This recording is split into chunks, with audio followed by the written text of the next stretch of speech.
It's time to get heat with Bret and Shawn. Let's go, baby. For this segment, Stevie is at the whiteboard where he is going to be grading in 10 different categories Bret Hart and Shawn Michaels out of 1 to 10. And at the end, we are going to finally figure out mathematically who the greater wrestler is, Bret Hart or Shawn Michaels. Over to you, Stevie. Wow, no pressure at all, James. Thank you so much. I hope to only get heat with one of these guys, but may not turn out that way. But in all seriousness, I am such a fan of both guys. These are two of the greatest talents ever in wrestling history. And paired together, we're going to get to creating memorable moments down on the bottom. Man, I almost fillied out on that one. My memorable moments. There we go. But just to give people, what we're doing here, I'm going to go through all the categories with the numbers, add them up. Then we're going to sit back down and James and I are going to discuss why I came up with these particular numbers. And we're also going to explain here and when I sit down what these mean. Number one, technical wrestling. So what's technical wrestling? It's basically your move set, the accuracy, your form, basically your foundational technical wrestling, but it incorporates some other things. Shawn Michaels by no means is a slouch in his category, but Bret Hart, the excellence of execution. I've never seen personally a botch, a mistake, at least one that wasn't covered up or anything else, or Bret miss a move he didn't intend to miss. So my number here is 10 for Bret, 7 for Shawn, just because Bret, nobody is as good as Bret when it comes to technical wrestling. Now, striking is a different type of thing. There's going to be a lot of context to this back and forth. Comment below. Let me know what you think about all these categories: striking, punching, forearms, kicks, not counting the super kick, sweet chin music, which is a finish. But man, this is tough. I would have to give both guys something that looks like a 9. It's a 9. Both guys are a 9.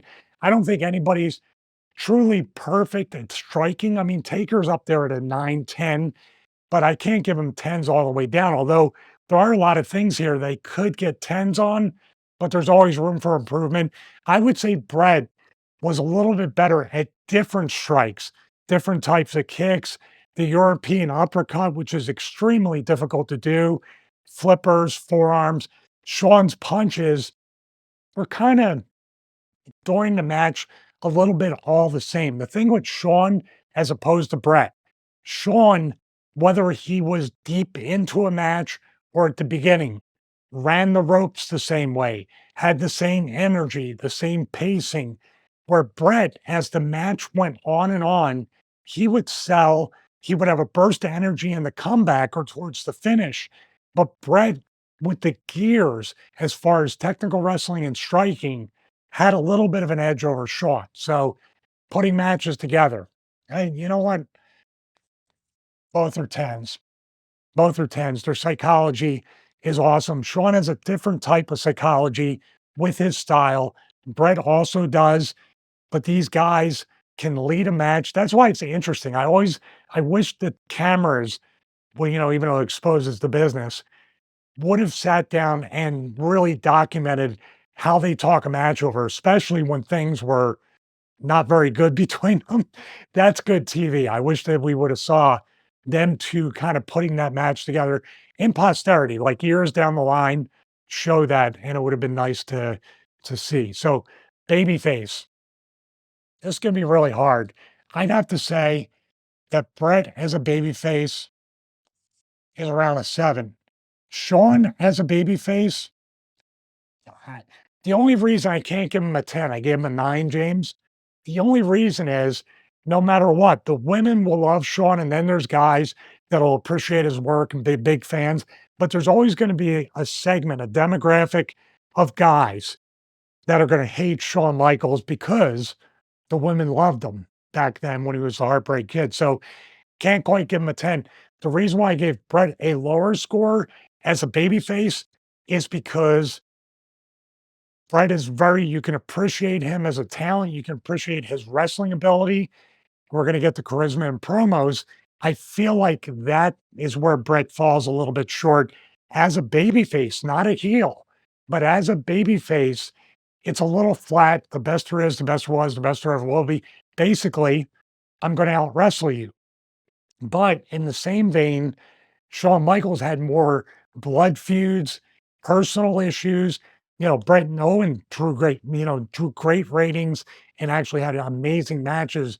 But how many times are you going to have that blood feud of a brother versus a brother? Shawn had a lot more personal issues, storylines that surrounded it. This is just my observation with this.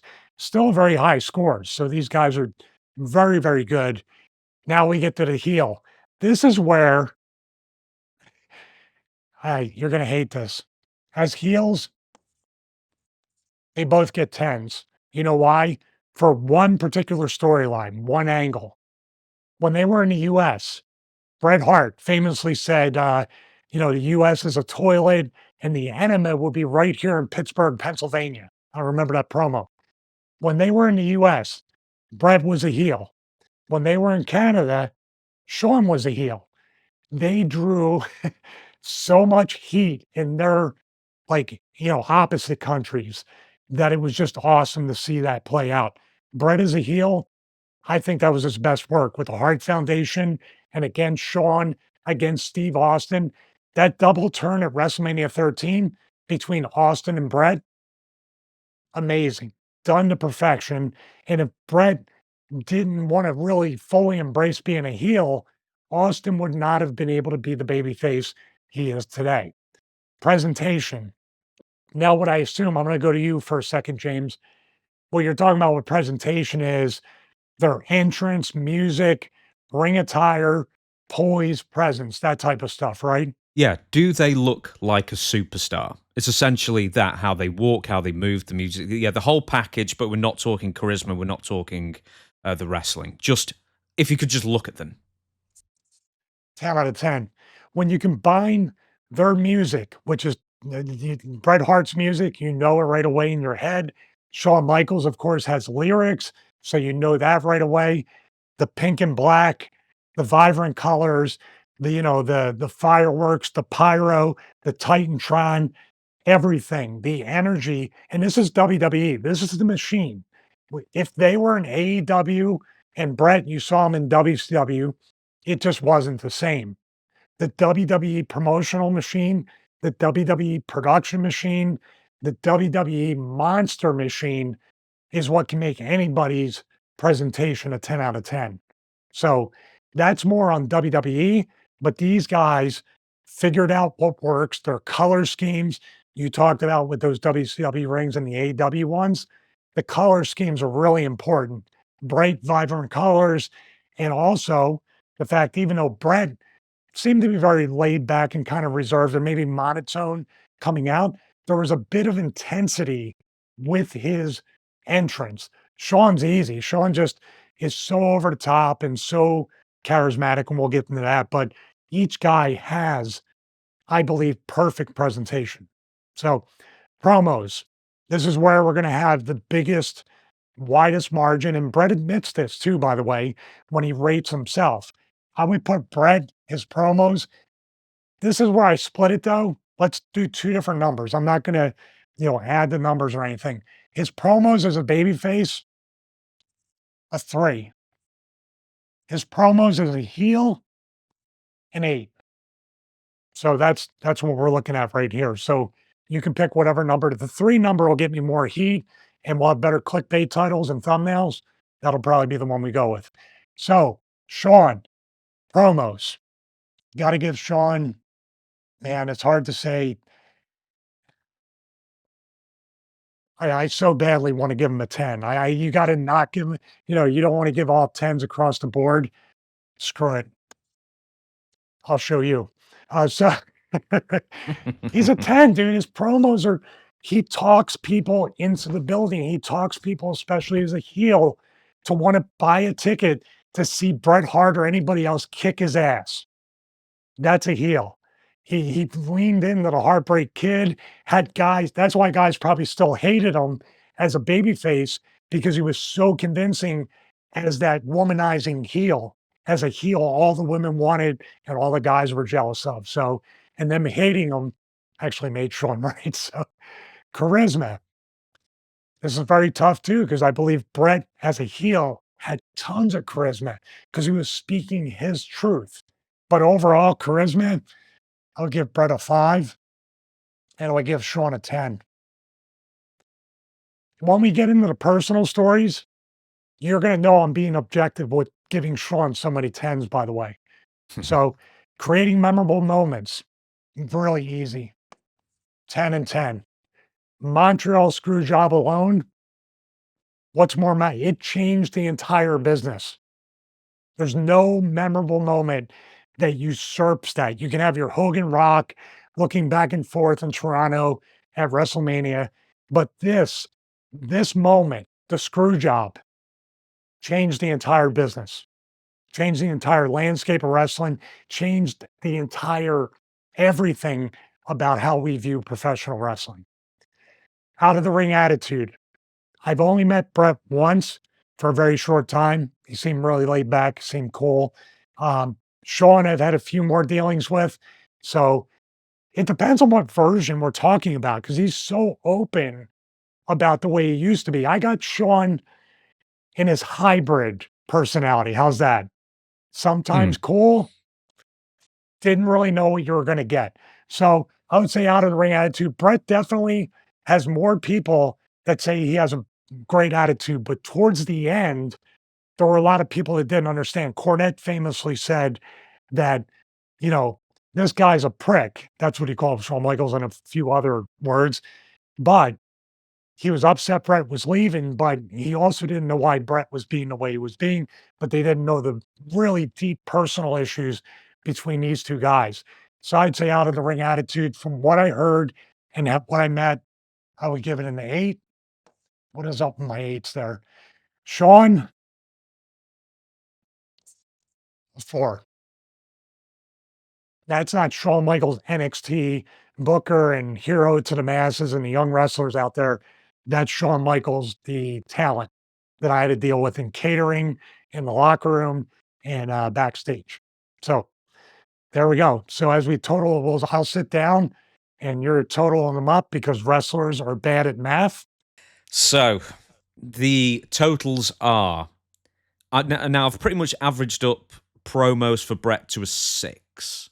It's not quite. It's 3.5, but I've rounded up to a 6 for Bret. Bret gets 83 out of 100.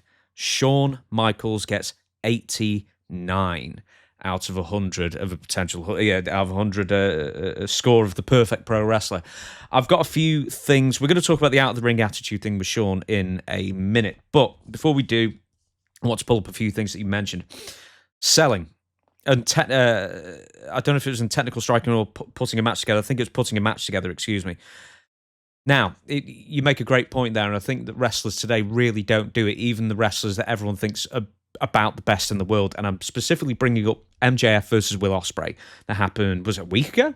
Or 2 weeks ago? Yeah, the 250th episode of Dynamite, I believe. That's absolutely it. Now, that's what I noticed.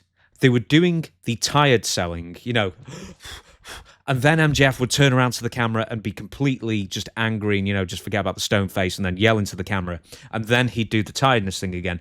And then he and Will Ospreay would do like a 3-minute routine at the end where tiredness didn't play a factor whatsoever. And that's something I picked up on that people like Bret did to perfection. I think that's something that is pretty much entirely lost these days. Then I can't add anything up to that except to totally agree with you because Bret was the master at enough but not too much when it came to that. Like, what's my percentage? Let's use video game, which even video games have your health indicator. Where's my health indicator?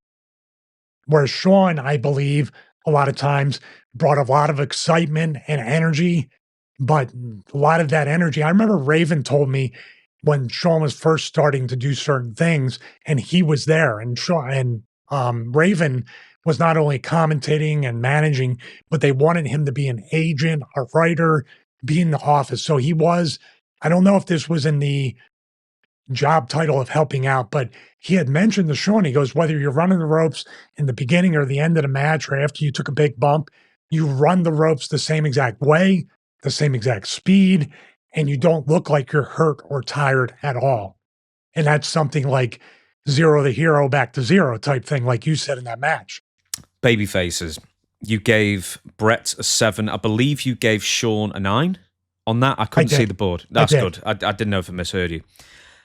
See, now, I think Brett as a babyface, he's a more natural babyface. I mean, maybe even probably in real life, I guess, in the 90s as well. But as far as being a babyface goes, and I'm obviously going on his book as a reference, but I mean, you can see in footage as well, you know, like when he visits India and stuff like that, that he's the guy. He's the guy who just naturally is a babyface and just people gravitate towards him, especially the kids. I would have put Brett over Shawn in that sense. The only reason I put Brett as 2 points lower than Shawn is the promos, the poise, the presence, and even committing to the bit. Brett is a babyface, even though you might think the opposite because he considers himself a Canadian hero, an idol to children. I always got the impression that he was all in on the heel run. Like the energy was different. So that means him as a babyface, I feel, is not as strong as being a heel because all the attributes of promos, charisma, and then you pair in the fact that the technical wrestling, the best there is, think about it. I'm the best there is, the best there was, the best there ever will be. If I didn't tell you who said that, you'd be like, who's this guy think he is? That's the first thing. Now, as a babyface, he was able to back that up and convince people. But I'm sure people rolled their eyes, like even in the locker room, like, what is that what you're saying? So it's more as a heel gets over when he says that, and then he has to show his ass, in other words, show vulnerability, and maybe I'm not the best. I think there's more power and drawing ability in that. That's why I came up with that number. And Shawn is a babyface. It's high energy. It seems like a fun gimmick. It seems like people can get into it. And today they would be singing his lyrics when he came to the ring. It's more interactive than Bret's babyface. Now, you're probably going to guess that I'm more of a Bret fan than a Shawn fan. I mean, I'll always hang my head that I like Bret's, apart from the Bulldog, Bret's my favorite. And Bret is a great working heel. So this is the notes for it. As far as heels go, I said that Bret's a great working heel, as in he throws himself into the bit, but he always seems to be in the parameters of a character. Whereas Shawn always had that natural obnoxiousness. And I imagine it came to him more easily in that sense of being a bad guy. I also wanted to make a point that in the DX days in 97 and 98, when it was him and Triple H, arguably the best version of D-Generation X, that unlike Triple H, Shawn would always do the silly. He'd always do the ha-ha until it was time to drive the point home, until it was time to hit the fans with, we're going to be fighting at this pay-per-view, whatever, and then he would be deadly serious. That's what Triple H always missed. He would always do the goofy, he would always do the talking down or berating whoever he was working with. At that time, he would never settle into the seriousness of being a main event until later on in the DX day. So I just wanted to highlight how good Shawn was as a bad guy. Well, I would also say DX has bad guys and good guys, baby faces and heels, were just as strong. And that's based on Shawn, and I would say Hunter, even the New Age Outlaws carrying that. I have a point about that in general. Shawn makes it work, but very few people can pull it off within the same promo. In other words, you got to be one or the other. You can be silly, silly, silly. Then the polar shift, the 180 into serious the next week when something happens. Okay, now I'm serious. I always believe that meant more. Hunter, in my estimation, he's way too serious when he's too serious. And when he's trying to make fun or like be goofy or whatever, it's always been done in a very condescending way that never gets reciprocated fully back on him. We saw that glaringly obvious in the authority figure era with him and Stephanie. Once in a while, but he always would dress down people, and then nobody could stand up to him in one way or another. That's more forward after DX. So I got, So Bret has a babyface 7, Shawn 9. Both of them as heels are 10s. Number one, because Bret believed it. Bret could still be a babyface in Canada. It was the perfect storm. And of course, Shawn was a heel in Canada and still had guys hating him in America too, for the Heartbreak Kid gimmick. So very, very, but I have to say, like these two guys, man, thank God they were able to do what can't be done today. They were able to work together despite, I don't know how much they hated each other, but hate is a good word. And they were able to draw money and now look back on it and draw more money as friends talking about it. How crazy is that? With the DVD, of course. Bret's promos. I always thought that Bret had two types of babyface promo. One, the one where he was basically imitating wrestlers, doing the shouting things. Let me tell you something, IRS or whatever. But he always had the second kind of promo. And this was highlighted really well when he was feuding with Owen Hart in early 1994. The sit-down Bret, where he's being more Bret than Hitman. And he's just going, in no way, shape, or form will I fight my brother. Really low key. And I always thought that he didn't maybe get enough credit of just being a person, portraying himself as one of the people. And he could always go into the wrestler mold as well. But I always felt, and this goes with charisma as well. I think, he wasn't over the top, but I think he had the quiet charisma. Shawn Michaels is obviously hugely charismatic in a different way, but more overtly. But for my money, I think Bret doesn't get enough credit for his babyface promos or his charisma in that sense, because there's two different types of charisma: the quiet charisma and then the overt type. Well, when you have the it factor and you have poison presence, you can use a very minimal amount of charisma and make it look like a lot more. And that's a characteristic that Bret it still has today, I should say. Vince Russo passed something along to me that Bret had told him, and this is excellent for any young wrestler out there.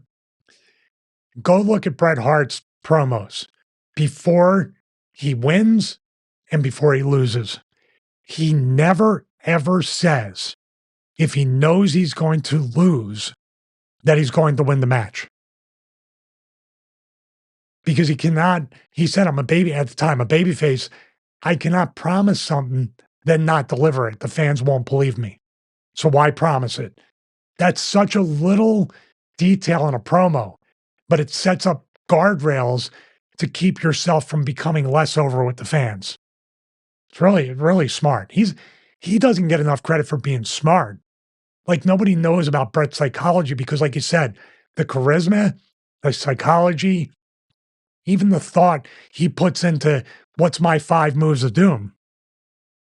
It's all very intelligent and subtle, but it means so much. And that's the best workers. Shawn's easy. Shawn's over the top. Shawn's flamboyant. Shawn flies. Shawn can do athletic stuff that most of us can't do. You can put your finger on how Shawn is over. You kind of can't put your finger on why Bret is over, which I believe makes him more over. See how I turned it around? That's politics, baby. Okay, well, I'm not going to let you politic out of this. You got to name one. So Shawn Michaels comes out with this. Let's say we're doing 2K, whatever. 89 for Shawn Michaels. Bret Hart got 83 from your score table.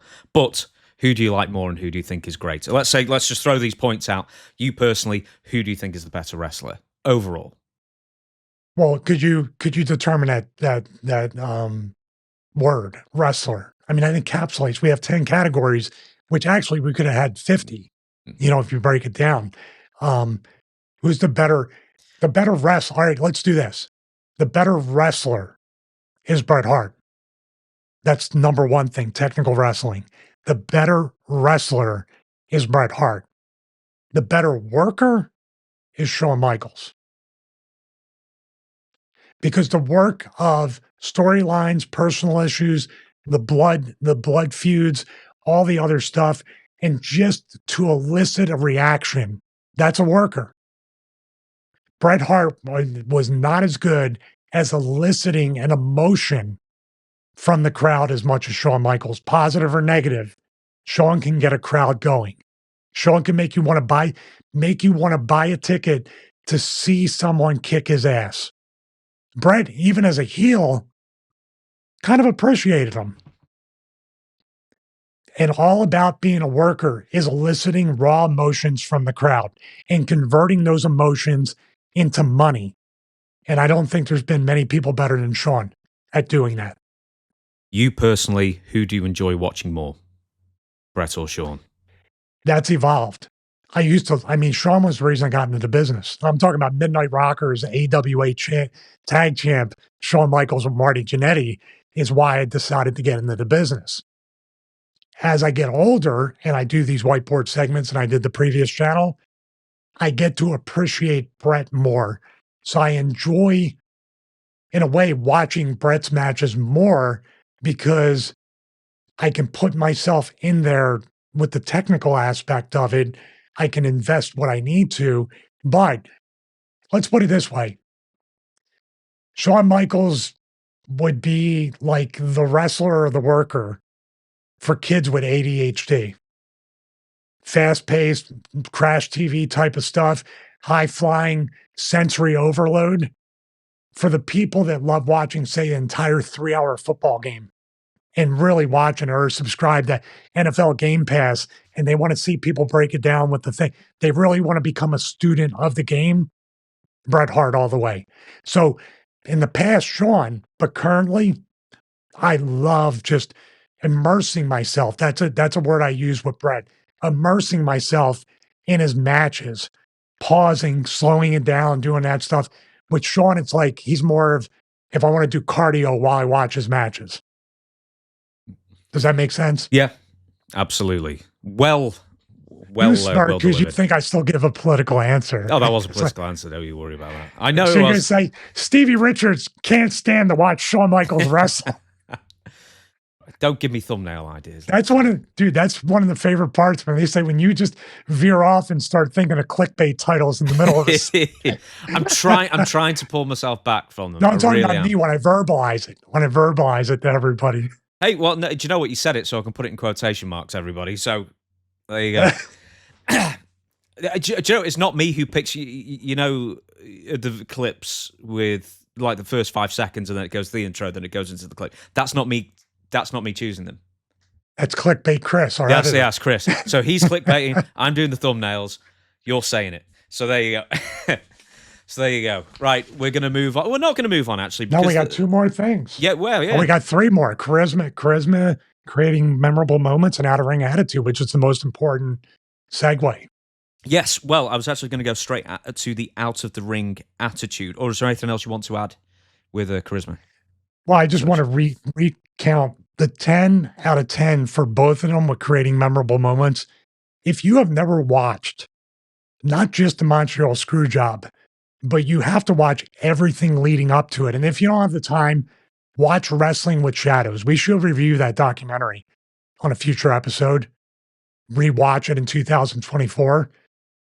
Man, you want to talk about like, I can't see how that particular documentary at the time, if that was made today and it was that real and things were going on, that could quite possibly win an Emmy.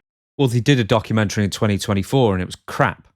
You know, behind the scenes, the WWE themselves with the whole Triple H, Cody Rhodes, The Rock kind of thing. Oh, the WrestleMania 40 thing. Yeah. No, I'm talking about the Wrestling with Shadows and not trying to make it look like that. Like there was real stuff going on. Yeah.